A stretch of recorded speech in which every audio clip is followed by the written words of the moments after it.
오늘은 열왕기하 16장 말씀입니다.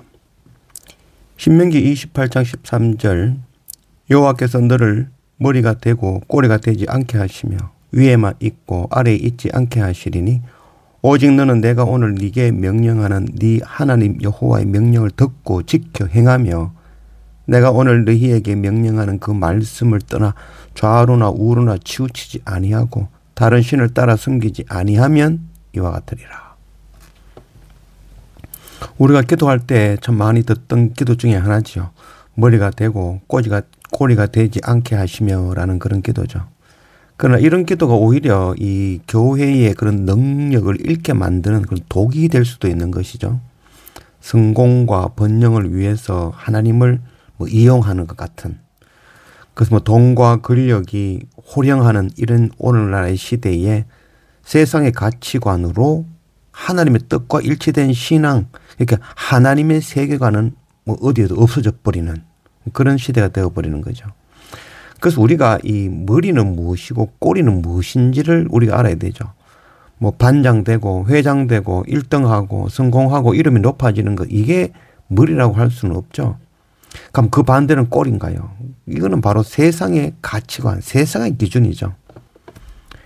마태복음 23장 11절 너희 중에 큰 자는 너희를 섬기는 자가 되어야 하리라. 머리는 섬기는 자, 낮고 겸손한 자가 머리인 것입니다. 하나님의 말씀에 따라 좌로나 우로나 치우치지 않고 낮아지며 오직 하나님의 보시기에 하나님의 세계관을 사는 자, 그가 바로 머리인 것입니다. 2절 아하스가 왕이 될 때에 나이가 20세라. 예루살렘에서 60년간 다스렸으나 그의 조상 다윗과 같지 아니하여 그의 하나님 여호와께서 보시기에 정직히 행하지 아니하고 이스라엘의 여러 왕의 길로 행하며 또 여호와께서 이스라엘 자손 앞에서 쫓아내신 이방 사람의 가증한 일을 따라 자기 아들을 불 가운데로 지나가게 하며 또 산당들과 작은 산 위와 모든 푸른 나무 아래에서 제사를 드리며 분향하였더라. 요담 왕의 아들 아하스가 유다의 12번째 왕이 되어 16년간 유다를 통치하였습니다. 유다 아하스 왕은 하나님 앞에 악을 행하였습니다. 아수르의 바알과 아세라 우상을 섬기고 자신의 아들을 흰놈의 골짜기에서 몰록의 신에 바쳐 불사르고 하나님 성전의 기구들을 파괴하고 문을 닫아 폐쇄하고 예루살렘 성 안에 산당을 세우고 우상의 제사 지내는 그런 일을 하고 만 것이죠. 여호와께서 보시기에 정직히 행하지 아니하고, 이게 바로 기준이 되어야 되는 거죠. 여호와 보시기에.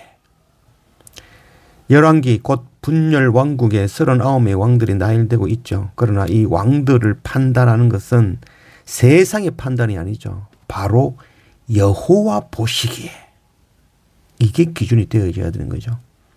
세상은 머리가 되고 부자가 되고 성공하고 1등하는 것이 기준이죠.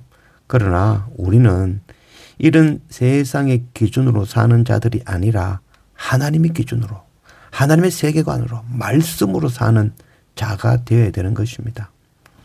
그래서 우리는 하나님의 세계관을 배우고 알아야 되는 것이죠. 기준은 바로 여호와 보시기에입니다. 관점이 하나님의 관점으로 우리가 세상을 볼 수 있어야 된다는 거죠. 목적을 이루기 위해서는 어떤 방법도 사용해도 된다고 생각하는 그런 것이 지배하는 것이 바로 오늘날의 시대이죠. 교회도 점점 이런 새 속에 물들어가고 있는 게 현실입니다. 효율성과 생산성을 하나님의 뜻보다도 더 중요시하는 시대가 되고 있는 것이죠. 우리가 세상의 기준에 따라 성공을 거둘 때 세속적인 요소들이 교회로 들어오는 거죠. 세상과 타협하거나 동화되어서는 우리가 결코 안 되죠. 교회는 항상 누구를 위해서 하느냐, 무엇을 위해서 하느냐라는 그런 질문들을 끊임없이 해야 되는 거죠. 그리고 그 기준은 항상 여호와 보시기에가 돼야 되는 것입니다. 성찰과 분별 없는 자기 기준의 그런 신앙은 외적인 결과만으로 감사와 영광을 돌리기 쉽죠. 머리가 되는 것은 영광이고 꼬리가 되는 것은 저주가 아니죠. 하나님의 뜻을 실현해가는 그런 과정이 세상과 다르지 않다면 그 결과가 좋게 보이는 결과라도 교회를 망칠 수가 있는 것입니다. 우리가 날마다 말씀과 예배로 하나님의 세계관을 배우고 여호와 보시기에 합당한 것 선택하고 나아가는 그런 우리가 되기를 원합니다.